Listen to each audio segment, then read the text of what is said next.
মশলা দিয়েছি বলতে আদা বাটা, জিরে বাটা, সোয়া চিলি করতে নিরামিষ, আদা বাটা, জিরে বাটা, পোস্ত বাটা অনেকটাই পরিমাণ করে দিয়েছি আমি।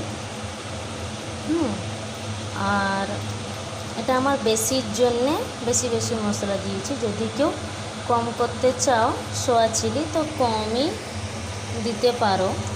এই যে আমি দিয়েছি আদা, জিরে, পোস্ত বাটা, দুধ,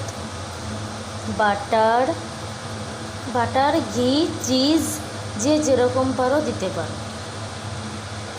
টমাটো দিয়েছি, তেজপাতা, তারপরে জিরা পেস্ট, তারপরে গরম মশলার পেস্ট আর সব কিছু বাটা মশলাই দিয়েছি। আদার এলাচ আর দারচিনির পেস্ট, সেগুলো আমি সব বেটে দিয়েছি। আর দিয়েছি তেজপাতা তেলে, কালো জিরে, লবঙ্গ, দারচিনি, এলাচ সব কিছু আমি তেলে দিয়েছি। তেলও দিয়েছি তার সঙ্গে।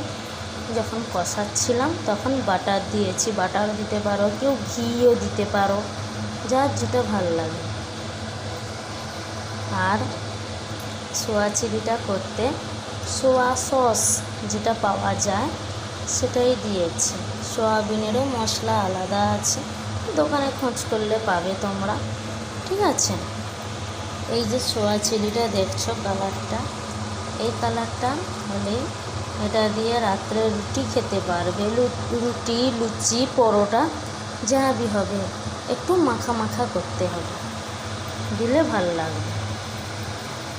এটা বেশি লোকের জন্য বেশি করেছি, কম লোকের জন্য তো কম করতে পারো। সোয়া চিলি নিরামিষ রেসিপি। এই যে দেখো বন্ধুরা হচ্ছে এখানে। আমি এবারে একটু নাড়বো, লো মিডিয়ামে দিয়েছি। এবারে আমি একটু নাড়বো।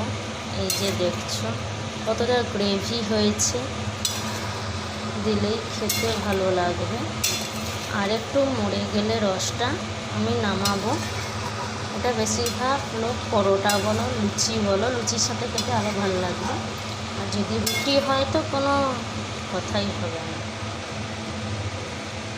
স্মেলটাও একটু ভালোই বেরিয়েছে। আমি শুধু সয়াবিনটাকে তেলে নেড়েছি, আলুটাকে কষিয়েছি, আলু দিয়ে সব রকম মশলা দিয়ে, লঙ্কাও দিয়েছি। যে যেরকম লঙ্কা খাও, মিষ্টি খাও দিতে পারো।